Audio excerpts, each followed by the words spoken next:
Most single mothers are single due to infidelity and poor impulse control. Most single mothers are divorced, and the father is still part of their lives on some level. 70% of divorces are filed by women. Most of the reasons women file for divorce are due to flaky, dishonorable reasons such as incompatibility, wasn't supportive of my career, or lack of communication. And the legal system is unfairly biased towards the mother when it comes to custody. When men file for divorce, most of the time it is for infidelity, the wife causing financial problems, the wife being bitchy, or withholding sex. Husbands who are abusive, drug users, etc. are few and far between. Knowing this, is it wise to marry a woman who has a history of divorce? Is it wise to marry a woman and financially support another man's children? No, this is very stupid. If you want children, have your own. Don't save a woman from her own poor behavior. I wanted to introduce you to a piece my brother wrote after his frustrations with dating baby mamas. 13 good reasons are under the hood. 1. Baby damage. Birth has a traumatic effect on the female form. Pregnancy leaves stretch marks, saggy breasts, and C-section scars.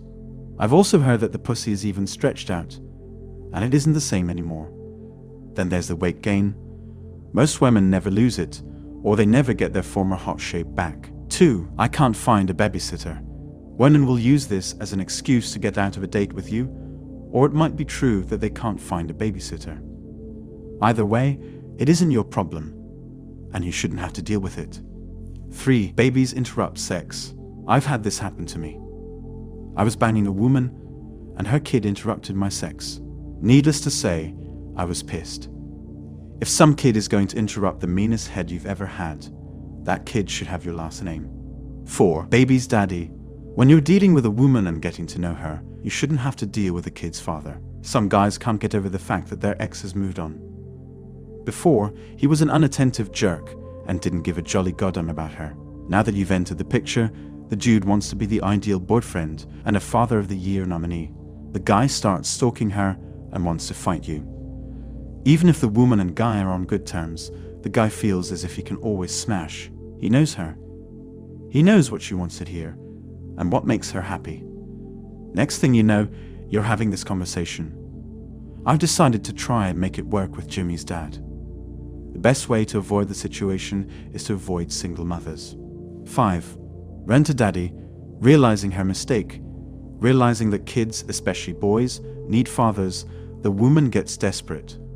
And every guy has the potential to be a daddy. You're out trying to get some, not inherit a family. 6. The kids are still up. This is only a problem if you're trying to pursue something other than a booty call.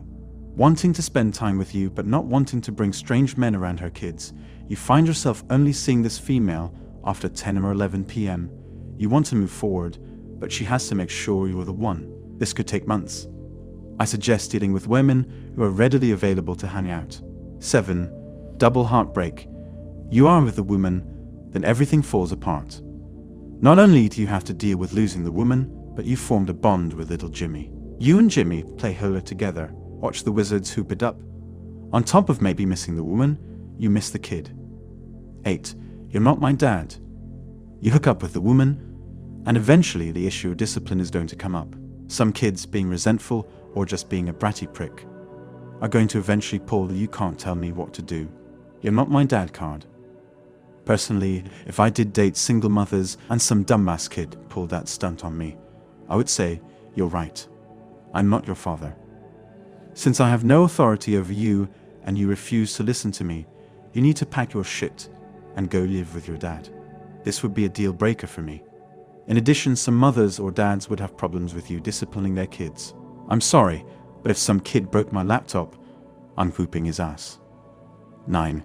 You know what she's going to do. She already has one kid. So if you knock her up, it's safe to assume that she's going to have another one. 10. Bad judge of character. This female got knocked up by somebody that she was supposedly in love with. Not only is she a bad judge of character, she's grossly irresponsible.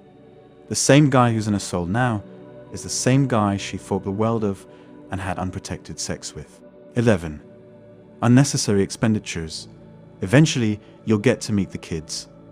Soon, those dates will turn into family outings. Instead of paying for 2 people, you're paying for 3 or more. The same goes if you move in with her. 12. You'll never be number one. When you're trying to build a relationship with somebody, you should be the focus of the woman's life. It should be about you and her. If she has a kid, you'll never be number one. That's not a bad thing either, but something I don't want to deal with. Neither should you. 13 tag, you're it. This should be the biggest deterrent to ever dealing with a single mother. In some jurisdictions, I think California is one of them. If you start dealing with a woman with kids, you move in with her, and things go south. The woman can sue you for child support. She can claim that she and the child have become accustomed to you supporting the child. You could end up paying child support for a kid that isn't even yours. Imagine being extorted money because you were doing what you thought was the right thing. The state doesn't give a rat's ass about the relationship being over or you being a good guy. They just don't want the chick on welfare. So as far as you're concerned, it's tag, you're it.